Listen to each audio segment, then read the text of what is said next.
Bonjour Thomas. Bonjour Léna. Eh bien, ravi d'être avec toi pour cet épisode de Entre quatre yeux. Est-ce que tu peux nous présenter un petit peu la financière d'Hauteville, nous raconter un peu son ADN? Alors, la financière d'Hauteville, je l'ai créée il y a un peu plus de 5 ans, après avoir passé près de 15 ans sur les marchés financiers. Et l'objectif, c'était d'apporter une approche vraiment sur mesure pour les clients, avec un vrai souci de transparence et la philosophie d'une entreprise de service. Pas d'une entreprise de vente de produits, mais vraiment de service et d'accompagnement. Et donc voilà, l'objectif, c'était vraiment d'avoir cette valeur ajoutée pour les clients. Et comment ça t'a aidé justement dans ton métier, le fait d'avoir passé ces 15 ans sur les marchés financiers? En fait, j'ai passé exactement à peu près 15 ans au sein de deux grandes sociétés de gestion. Donc ça m'a quand même donné un véritable sens des marchés financiers et une capacité de lecture de ces marchés financiers. Et puis ça m'a aussi permis de connaître tout l'environnement des sociétés de gestion. Et tous mes anciens concurrents sont devenus aujourd'hui des potentiels fournisseurs de fonds que je peux utiliser pour mes propres clients. Donc c'est vraiment très important. Et justement, tes clients, qu'est-ce qu'ils recherchent aujourd'hui et comment toi, tu vas venir les positionner? Alors, on est dans un monde de chiffres et de performances. Et en fait, c'est assez surprenant, mais finalement, un des premiers éléments importants pour les clients, c'est plutôt l'écoute, le fait de faire du sur-mesure aussi pour eux. Et puis, dans un second temps, ce qu'on leur propose, nous, aujourd'hui, c'est là où on avait peut-être tendance à être un peu plus prudent, fin 2019, début 2020. Aujourd'hui, on prend un peu plus de risques dans les allocations, mais on le fait de façon différente, c'est-à-dire qu'on va utiliser beaucoup plus tout ce qui est arbitrage programmé. Donc on va investir de façon plus risquée, mais sur un horizon de temps de 12 mois, par exemple. D'accord, très bien. Et dans quel domaine est-ce que tu les accompagnes vraiment plus précisément, plus particulièrement? Alors le premier domaine, c'est dû à mon passé, c'est la partie investissement, donc tout ce qui est assurance vie, épargne salariale ou encore private equity. Et puis j'ai eu la chance de reprendre mes études il y a quelques années, et donc j'ai obtenu le diplôme de l'OREP. Et donc il y a aussi une partie plus accompagnement patrimonial. Mais c'est une partie dans laquelle il faut être humble et bien entouré. Et donc, je n'hésite pas à faire appel à tout un réseau de notaires, de fiscalistes avec lesquels je travaille et avec lesquels on va travailler avec les différents clients. D'accord. Ok, merci Thomas. Vous avez forcément besoin des sociétés de gestion pour faire vos allocations. Du coup, qu'est-ce que tu regardes justement? On a parlé d'ADN tout à l'heure. Je pense que l'ADN des sociétés de gestion, il est aussi central que celui des gestionnaires de patrimoine. Et donc là-dessus, c'est une des questions que j'avais justement. Vous avez un fonds qui fonctionne très bien depuis le début de l'année, Square Megatrends Champions. Est-ce que tu peux revenir un peu sur la philosophie du fonds et ce qui fait sa force?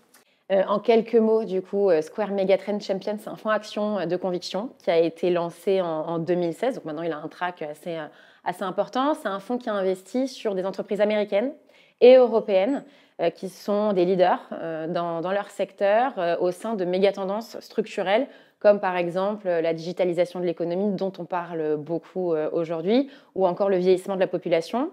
Et ce sont des entreprises qui ont des barrières à l'entrée fortes, élevées, ce qui va leur permettre aussi de préserver leurs marges et d'avoir aussi de nombreux avantages compétitifs sur la durée. D'accord. Alors, tu as parlé des États-Unis.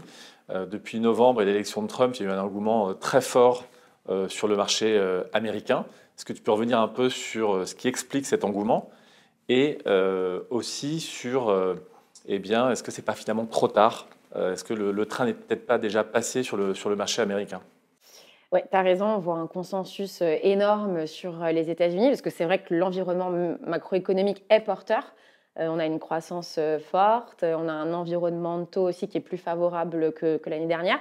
Donc on a vu que 2024, on avait une économie résiliente aux US, et en 2025, on revoit aussi les prévisions de croissance à la hausse. Alors, est-ce que ce n'est pas déjà trop tard? C'est une bonne question. Je pense que beaucoup se la posent.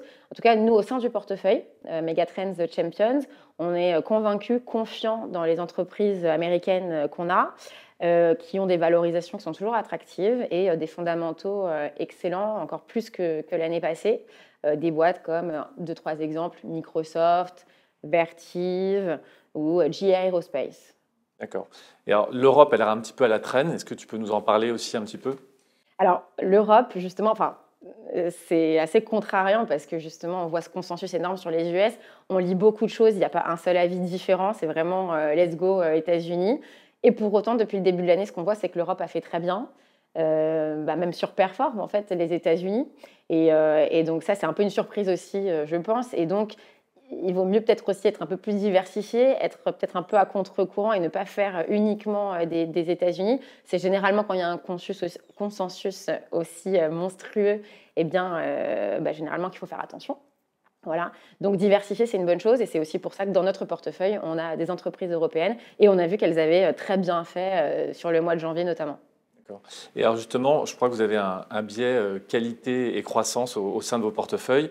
Finalement, comment on peut envisager, si tout ne se passait pas comme prévu, qu'est-ce qui se passerait au sein de votre gestion? Oui, tout à l'heure, je parlais des sociétés sur lesquelles on est vraiment convaincu. Pour la plupart, en fait, quasiment pour toutes, elles ont des marges opérationnelles qui sont très élevées et elles ne sont pas endettées.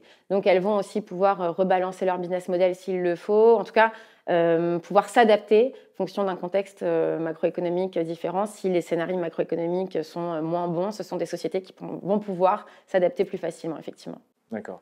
Alors pour conclure, peut-être, est-ce que tu peux revenir sur ce qui, chez vous, peut apparaître comme des menaces possibles sur la croissance 2025-2026?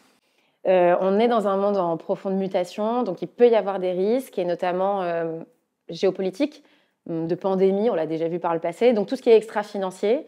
Et après, voilà, maintenant, Trump a été élu, son agenda peut voilà, provoquer un petit peu de volatilité, mais surtout des opportunités pour les investisseurs de long terme, et c'est ça qu'on a envie de retenir surtout. D'accord. Merci beaucoup, Elena. Merci à toi, Thomas.